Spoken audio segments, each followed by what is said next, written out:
নেশার brown sugar সহ আটক সাগর ঘোষ ও পার্থদীপ মজুমদার নামে দুই কুখ্যাত নেশা কারবারি।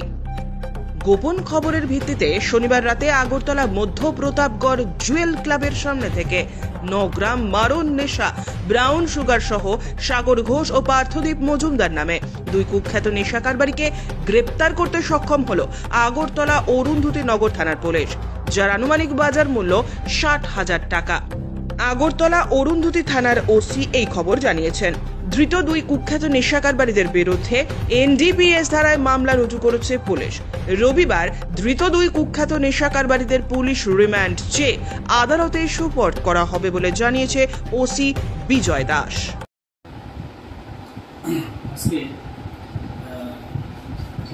খবর আসে যে মধ্যপ্রতাপগড় জুয়েল ক্লাবের সামনে কিছু যুবক ব্রাউন সুগার বিক্রি করছে।